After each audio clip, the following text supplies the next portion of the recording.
This video will show you how to use liquid tempera paints.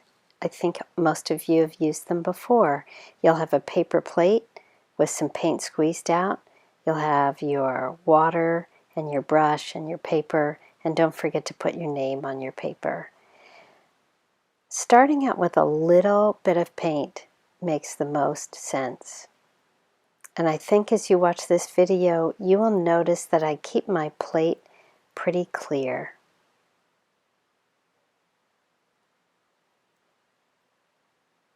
So as I start to mix paints, I just put a little bit together at a time. The white plate is going to make it easy for you to see the color. I'm trying to get a gray, and actually if I just use a dirty brush with some white, I'll begin to get a gray.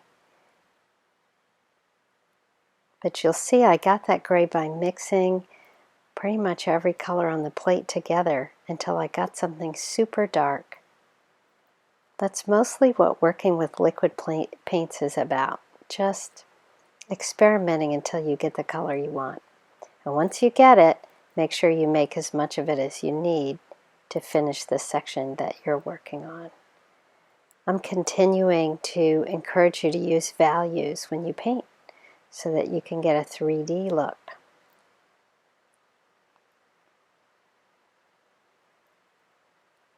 So I'm going for the outside of this Among Us character's body with just a watery light red. And then I'll begin to mix in some regular red to get a medium value. And I'll make that red a little bolder. And then the last thing I'll do to darken the value is take some of that super dark paint that I made. Go along the back side away from my light source. I forgot to do his pack, but I can go back in with a little white on top. You can put colors on top of other colors and that gives you a great look.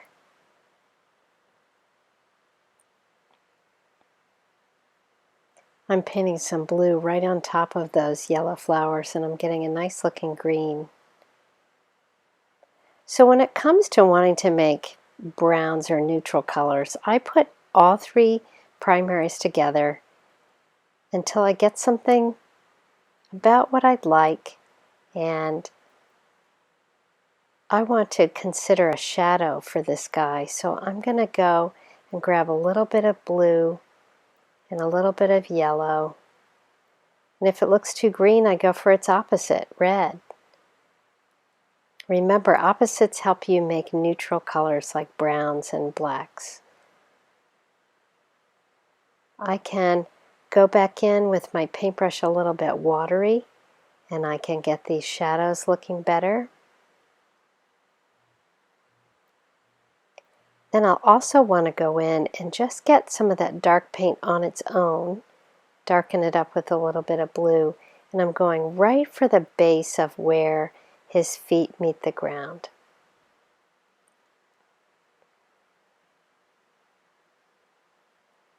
And just make sure that where he makes contact with the ground is dark.